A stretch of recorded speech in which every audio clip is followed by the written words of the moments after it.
Today I'm sitting down with Jose Zembrano, a naturalist, healer, and keeper of ancestral wisdom from the cloud forest of Ecuador. Jose works at the intersection of plant medicine, gut health, and indigenous knowledge, helping people find their way back to themselves. And I have to tell you, this conversation doesn't only make you think, it's also going to make you feel. So let's dive in.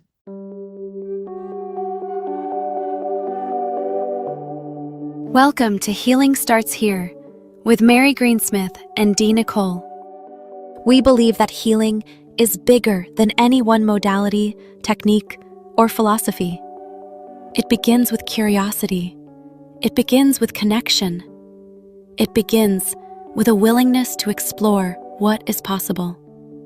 Join us as we dive into conversations about energy, vitality, homeopathy, intuition, nature, personal growth, and the many ways people around the world are finding their path to greater well-being. Together, we'll meet fascinating guests, explore different healing traditions, and ask the questions that help us better understand ourselves and each other. Because every healing journey starts somewhere, and healing starts here.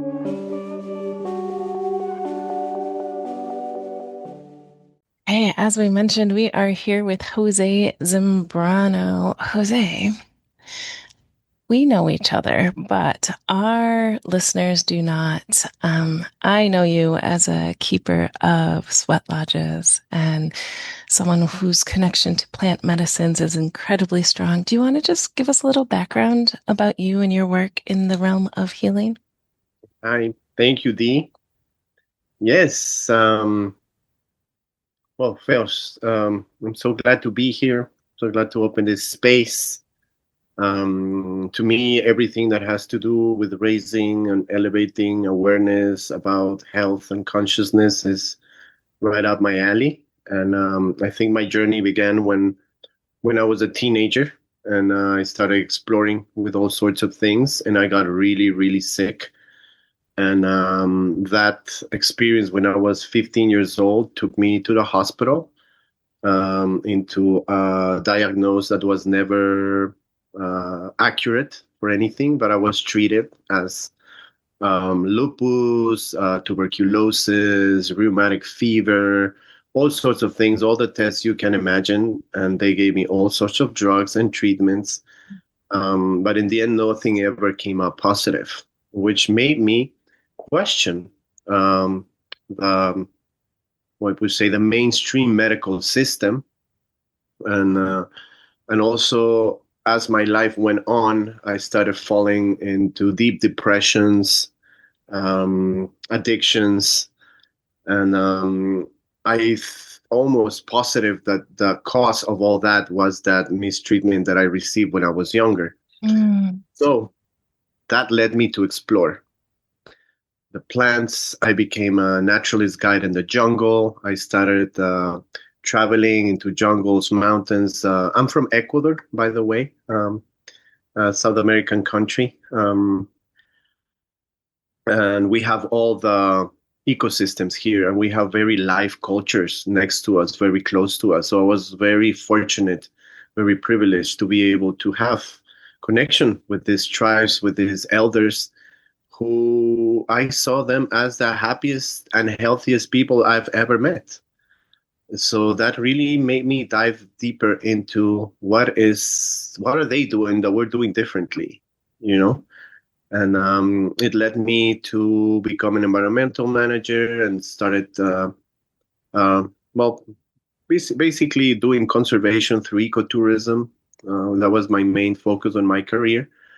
And nowadays, as you said, we have a small retreat center in the cloud forest of Ecuador where we try to serve retreats, plant medicine, and connect with ancestral wisdom with a team of really beautiful souls.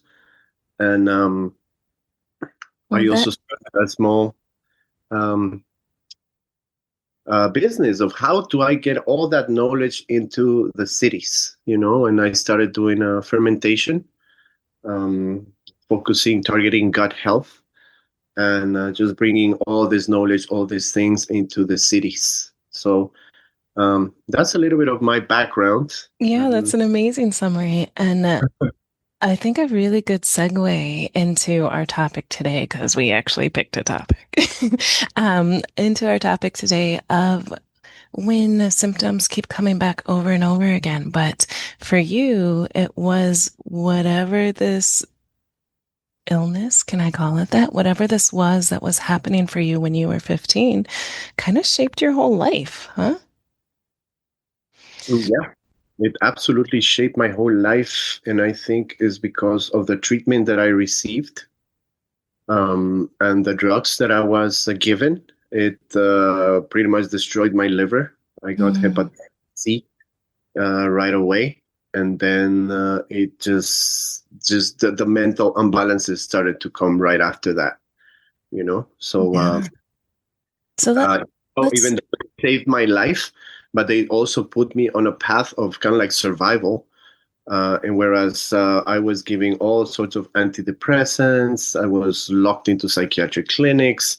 I started having all of these events where pretty much they couldn't handle what was going on with me. And also telling me that I wasn't going to be able to do things like, you're not going to be able to play soccer again. You're not going to be able to do this and that. And I showed them differently. I just went ahead and did it anyway. And eventually I just started treating myself, you know. wow.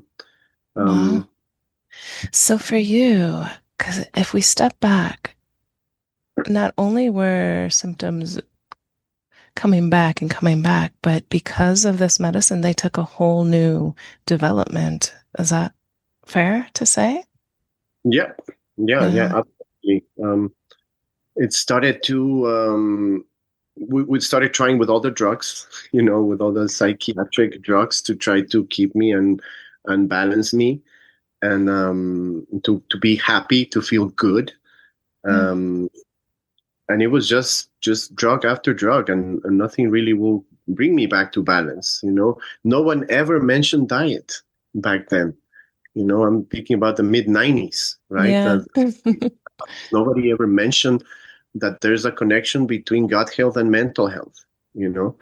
So that stemmed out a whole new branch of problems. And it was beautiful challenges to overcome because since I lost faith on the mainstream medicine, it just pushed me into turning back into all these cultures, all these people that I was witnessing how healthy they were, how long they could live, just how they handle themselves in very poor conditions away from the cities, and just started emulating a little bit of what they do.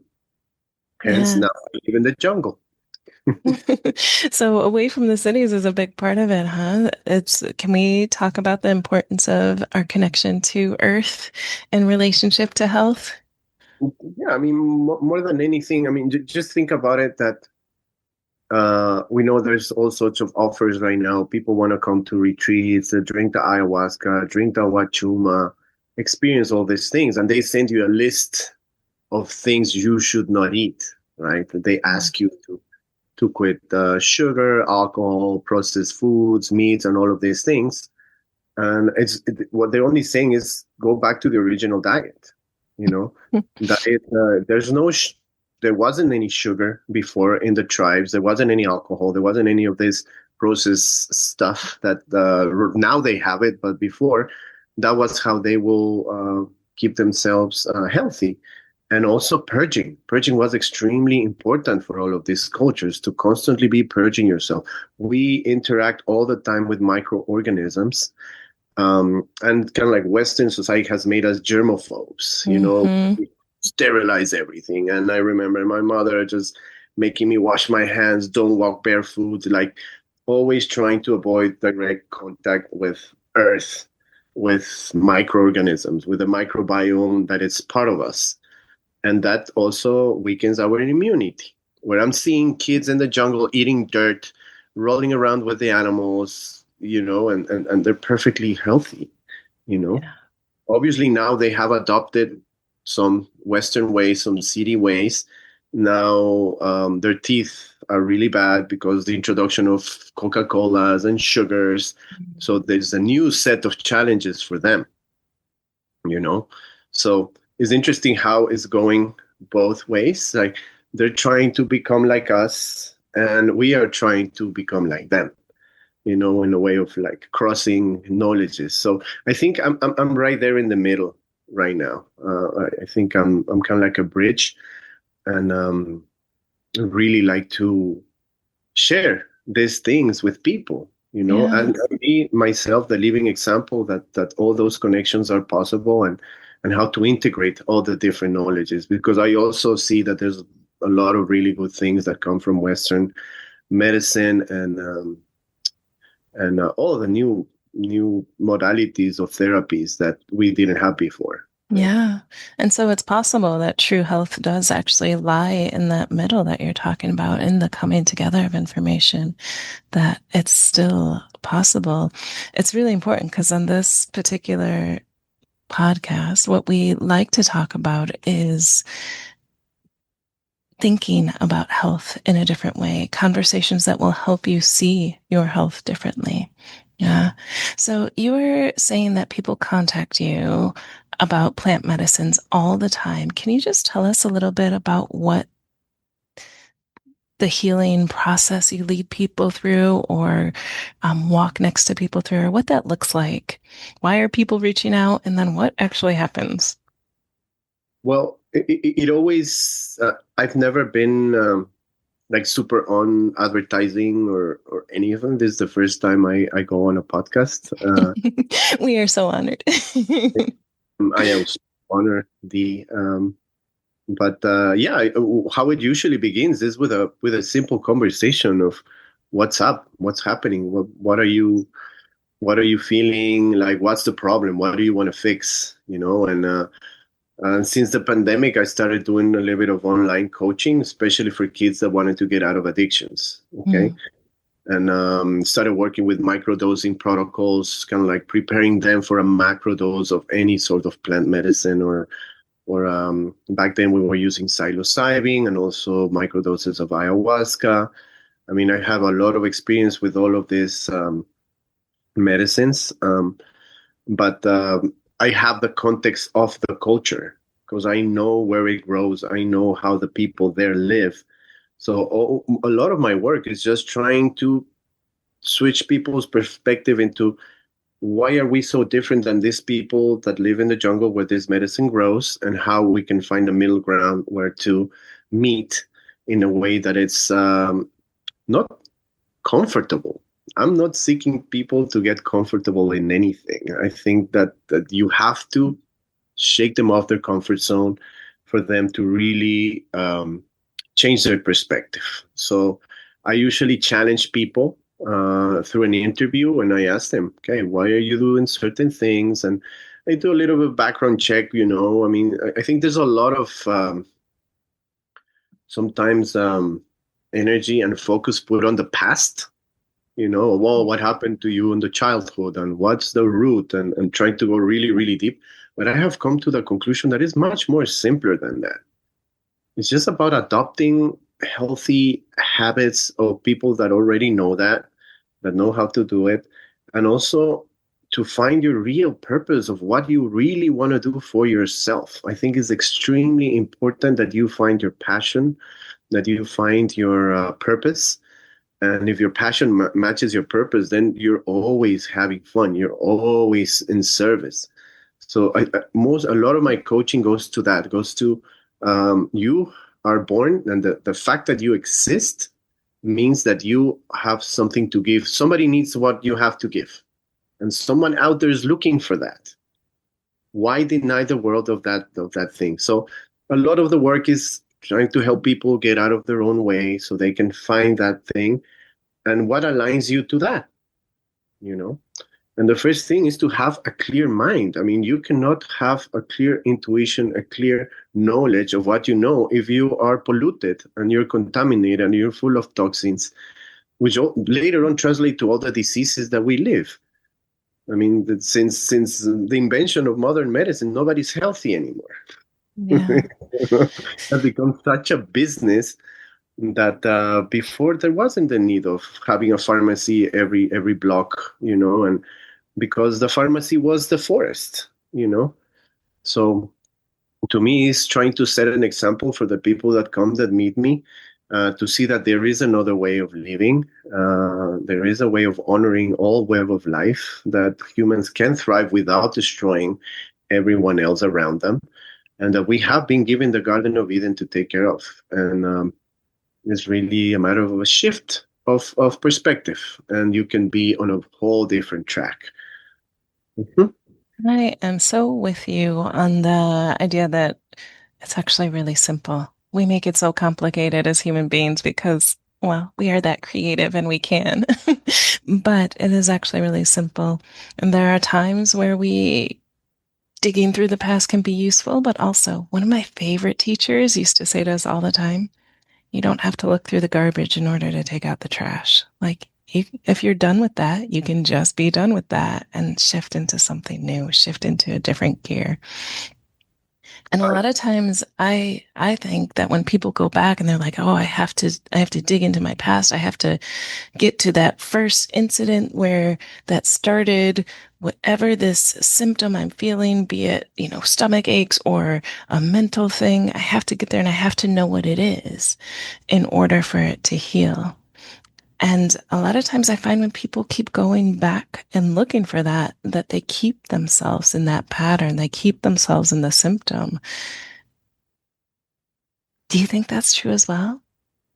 Yeah, I think it's also, when people have that tendency, because I know many people that are like that, is also a way of staying in that state, that Hmm. have they have identified with their trauma, and that has become their identity, and somehow it works for them. It puts them in a comfortable zone Hmm. where things are just handed to them, and they get a lot of attention, and suddenly that's their excuse for not stepping up in what they really need to do. So yeah, as you say, it's good to understand a little bit, but it's also a matter of a decision. Do I really want to be healthy or not? Yeah. Do I really want to succeed or not? And So really see those blockages and say, okay, I'm done with them. Because otherwise, just keep on replaying and replaying and replaying, but not, you keep replaying it from the wound. And you never exactly. actually, and that's why I like the plant medicine. I don't think it's for everyone. I think people do need to prepare, especially Westerners. They need to prepare, because it's like jumping into a void and stepping into a different dimension that could be very traumatic for some people if you don't prepare yourself. Have Well, to understand that these medicines have been in the tribes for thousands of years, and they have just entered the Western world less than 100 years, we can say, since we started really exploring with psychedelics in our societies. And this new psychedelic renaissance is also bringing out a lot of not so positive things, because this has also become a business yeah. meant to, try to go to the root, to the origin, find facilitators that are connected with the origin of the medicine, you Do know. you think that's the difference? Because we see all the time on the news, here at least I'll speak for the US and in the cities, we hear all the time on the news of somebody went on a retreat to Costa Rica, to Peru, and they experienced plant medicines and they died, or they never really came back. Can you tell us about that? um the same thing happens in hospitals. Yeah. They don't advertise it every day, but people die in hospitals every single day, and a lot of things can happen. And when these things happen, it is possible. It can happen. Sometimes your way to go would be in a hammock in a maloca. Um, Not because somebody did anything wrong, because sometimes it was your time to go. There's things that we really cannot control. But irresponsible handling of the medicine is one thing. Um, People that say they have good intentions sometimes also use it for the opposite thing. Everything has a polarity. So just Yeah. like ayahuasca can be incredibly healing, There's sorcerers that use ayahuasca also for making people sick. So it's not really about the plant itself, but about the intention and the preparation of the people that are handling it. That's why I always recommend try to go to the source. Try to go to people that that they come from a lineage, from a heritage that has been doing the work, the diets. Before it take years to prepare and able to be able to prepare and cook and serve the medicine. And this wasn't for everyone. People were chosen sometimes through lineages, sometimes through dream time. Nowadays, there's a new wave of, like I call them rainbow people that are from all different mixed colors that are incarnating back into these practices. They're kind of like bringing back the medicine for because this is what the world needs. You know, so sometimes when these horrible stories happen, is because the person wasn't honest about what was the real condition. I had one time this guy came to the community in the jungles of Ecuador, and he was I think was from Colombia, and he never said that he was a heavy heroin addict. You know, and he drank a very powerful dose of medicine, and he never woke up. You know, nobody made a big deal out of it. The people that were with him were like, well, did you guys knew about this? And they were like, this was our last resort, and we didn't want to tell you because you wouldn't have tend to us. Yes, there's certain protocols that need to be Mm. followed, so these things are handled in a safe way. So the screening process is really important. you know Nowadays people fill out forms, there has to be a medical checkup, now to be 100% safe. Now we work with teams of doctors, of nutritionists, just in case. Yeah. And Yeah. the more popular it gets, the more volume of people come, you start tending all sorts of people. So, yeah. And that's one of the cool things as we come back to this idea of this middle ground, of this crossover of Western medicine and traditional medicines that have lived within cultures actually coming together and finding benefit. I was shocked, I will tell you. Um, you and I met at a gathering of shaman of the Andes, and I was shocked to witness that they were taking people's blood pressure before offering a particular plant medicine. I had no idea that the world had come together that much. It's one of the coolest things. Um, but there's, That's absolutely. It's the way of making it safe, of making sure that everyone gets what they really need, but also acknowledging the risks of what it takes to take people in these journeys. That's why we usually advise people to prepare at least 2 weeks before to go on a diet, which is basically emulating the diet that the ancestors had, you know? yeah. And I think what you just said is actually key is this idea of healing actually is a journey. That it's I don't ever see it happen instantly, do you?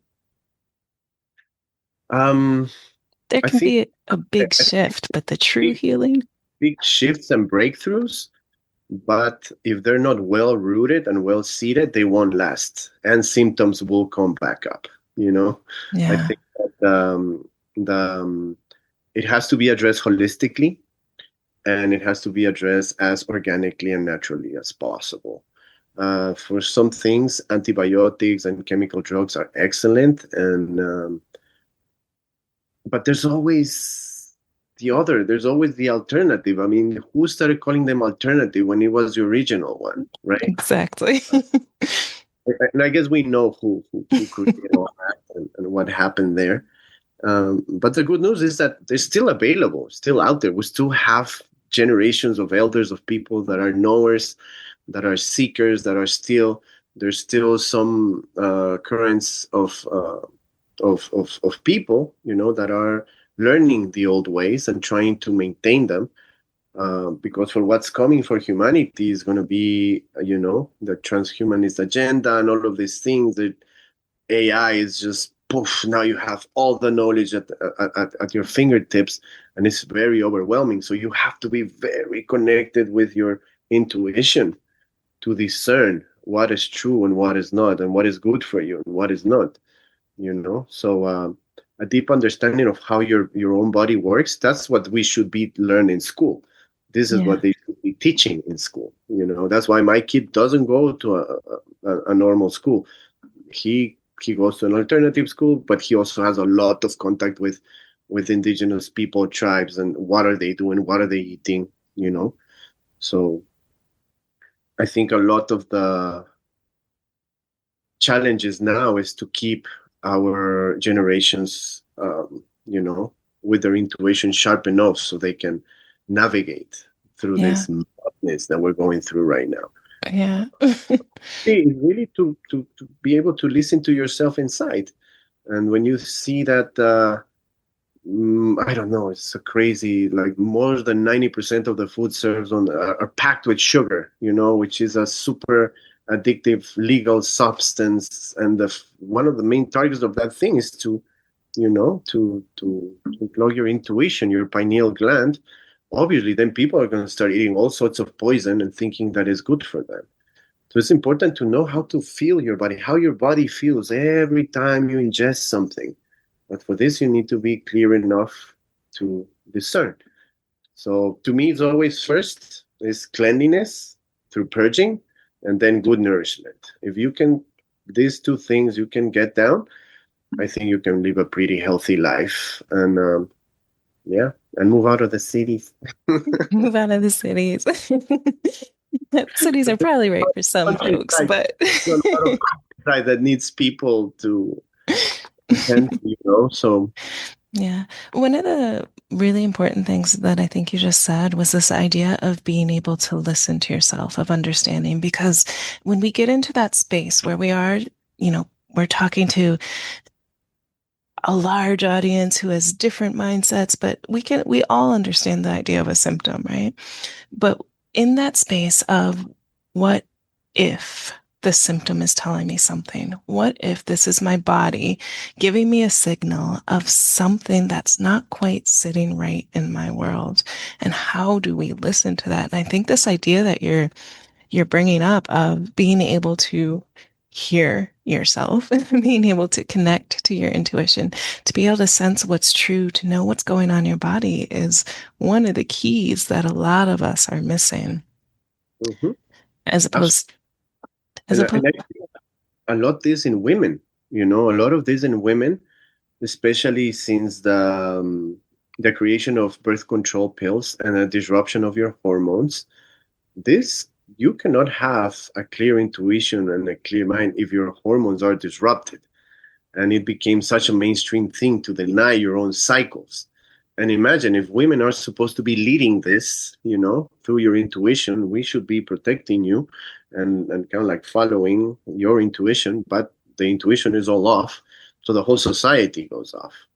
Now women they're not tending to their kids. They are working. They're trying to do the same things that they were, everything to fit a schedule, a lifestyle that is meant to crush the human spirit. Because when you really, really, really come down to it, like you have your own pace, you have your own rhythms. If anything, with my new partner right now, is like to learn to tune into a more slow way of doing things, respecting and honoring that and those cycles, and those up and lows, that um and seeing also how she starts flourishing after that detoxing of having so many years the consumption of birth control pills. And this is just one little case. There's all sorts of hormone disruptors that have been feed on us, on the food, on the even on the stuff that we see on the screen. So it's very important to, okay, you can enjoy some of these modern things, but always try to come back to nature, to meditation, to sit with the tree, with the river, in the forest. It's super important because we are part of it. Mhm. Absolutely. And, I was thinking of an interesting case that I had where someone was experiencing, um, pretty regularly they were experiencing constipation, right? And so the big metaphysical question, which is always simple, guys, the metaphysical question associated with the symptoms is always simple, is why are you holding on to your crap, right? Why are you holding? And this person could not get this symptom to shift. And then finally, something happened at their job that they didn't like in the first place that wasn't good for them, except it did pay their bills, right? That very practical thing that allowed them to shut off all those other parts of themselves that said, I don't feel good doing this. This isn't right. Finally, something happened and they left that job. And sure enough, that constipation flipped sides. And all of a sudden, they were in full diarrhea because all that stuff they were holding had to let go, right? And it will come into balance. But it's just one of those signs and signals of going back to if we are listening to ourselves, how much can we allow ourselves the freedom to step out of the ideas of modern society of I have to have this job and maybe and there's not going to be another way, or for women who in our cycles are might say, I know on these days I'd rather rest, and can we create space for that for ourselves? How do we bring this all together? And if we don't, will those symptoms keep coming back? Yeah, and another thing is, I think symptoms also keep coming back because we try to re-engage again with our normal life. I mean, usually people get sick, they go to rest to let their body, but I don't think it's always enough time to recover from those things. So you don't really fully recover, and you're already jumping back into your modern normal life. Because there's bills to pay, there's all sorts of Yeah, things that we think we really need to do, but when you really think about it, that what you really need to do is live and exist, and there's always other ways of doing it. The things that yeah. people are too focused on one perspective, and that's what I love about plant medicine, is that it shakes off your ground, and it allows your mind to see other possibilities of how you can do things. 100%. Historically, rest has always been part of the healing process. After some form of treatment, there was extended rest. We can look back, even ancient Greece, um, ancient Europe, you will see that there was always that period where people would rest after some big healing. So I'm on board with you. Yeah. And But yeah. I was just going to say, you feel free to throw something else in, but we've been chatting for kind of a while. And sadly, even though I could talk to you forever, Mm. uh, we should wrap things up for our listeners. And in that, the last question I want to ask for you is if there's anything that you wanted to leave with people for them to know and understand about healing from the perspective that you work from, what would that be? Uh, I think my biggest conclusion always after all my travels is address your gut health, Mhm. heal your stomach, like really understand what's really good for you, and listen to your body, like to do a little bit of research. As humans, modern humans, we've been moved around, placed in other places of the world, all over, change our diets, but do a little research of what was your original diet of the people where you come from, and that would give you a lot of leads of how to switch your life into a more healthy way. And not everyone should be eating everything, you know. And to me, that's the key of everything. I mean, if you address that, everything else starts to fall into place. With that, pay attention to your gut, listen to your symptoms, be open to other approaches if the symptoms are coming back. So we will say a big thank you, Jose, for joining us today. We are going to have your information available for our listeners.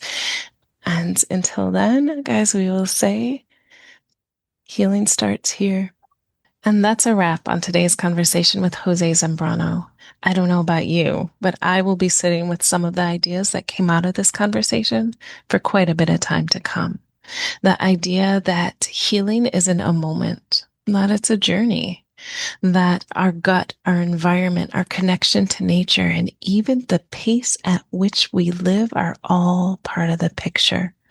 That sometimes the most radical thing you can do for your health is to slow down, to get clarity, and to listen to what your body, what your intuition are telling you. If this episode sparks something in you, a question, a shift, or even a curiosity, that's where it begins. And that's where we would love to keep exploring with you. So take a moment, make sure you subscribe. Subscribing will allow conversations like this to continue and for us to connect with people all around the world. We have so much more coming. Mary and I will be back, sometimes together, sometimes having one-on-one conversations with guests, but always bringing you perspectives that will challenge, that will change, that will inspire how we think about health. So until next time, take care of yourself, take care of each other, and remember, healing starts here.